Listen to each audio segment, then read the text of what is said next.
The region's unemployment rate dropped, but there are still a lot of people nationwide who are looking for work. Our next guest voted last month against extending unemployment benefits and health insurance subsidies. He is Congressman Gerry Connolly, a member of the U.S. House of Representatives, a Democrat from Virginia. Congressman Connolly, welcome. Thank you, Kojo. Great to be back with you. Why did you vote against extending unemployment benefits and health insurance subsidies? Well, a couple of reasons. The real basic one is the bill was still substantially not paid for. The original bill, it improved on the original bill, but the original bill was a $200 billion bill, three-quarters of which was not paid for. It added to the deficit.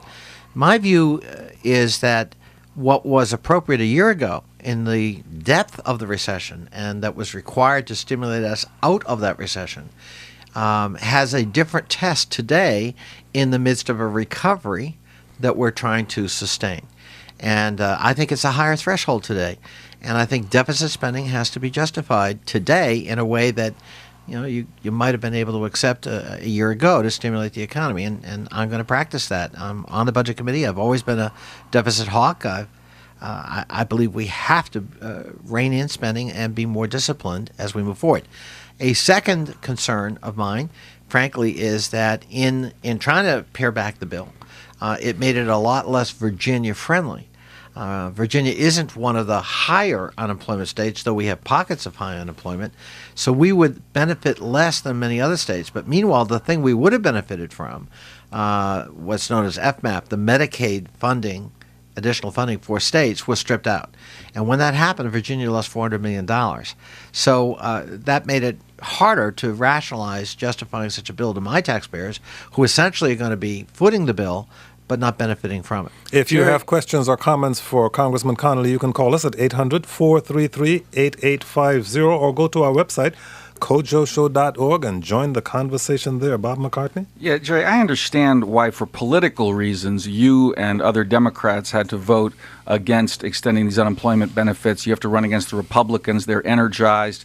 They have to run against them in the midterms in November. But is it wise economically? I mean, there's a lot of concern that this recovery is quite weak. It is generating jobs now, but it isn't generating them very fast. A Nobel Prize-winning economist, Paul Krugman, who writes commentary for the New York Times, he is very concerned that the deficit hawks like you are going to impede the recovery by being insufficient about providing spending and fiscal stimulus. Well, Bob, you say you understand why for political reasons. I guess you're into my head. I voted against the jobs bill in December of 2009. This is not a new position of mine. And the reason I voted against it was, again, it was unpaid for. It was a $154 billion jobs bill, all good, well-intentioned, lots of good programs. Half of it was paid for with unused TARP money that, in my view, should have been used for deficit reduction, and the other half wasn't paid for at all. And how many emergent... I was an original co-sponsor for PAYGO, to restore this principle by statute that if you got a good idea, it has to be paid for, either by offsetting reductions or new revenue. Now, that had been in law from 1994 to 2002, and the only intellectually honest thing that Congress at that time did was allow it to expire because they knew they couldn't meet the terms of it.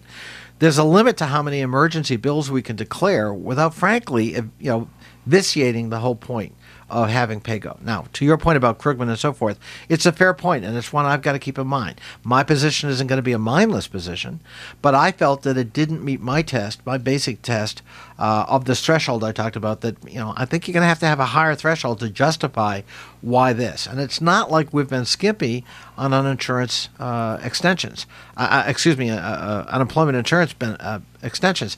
It's been extended to 99 weeks. And we're growing again. We are creating jobs. I want to focus more on that job creation in a meaningful way. For example, I think one of the best things we could do in Congress is to actually reauthorize the Surface Transportation Act. I think it's a great infrastructure program, and it would put lots of people to work. We should have done that even earlier.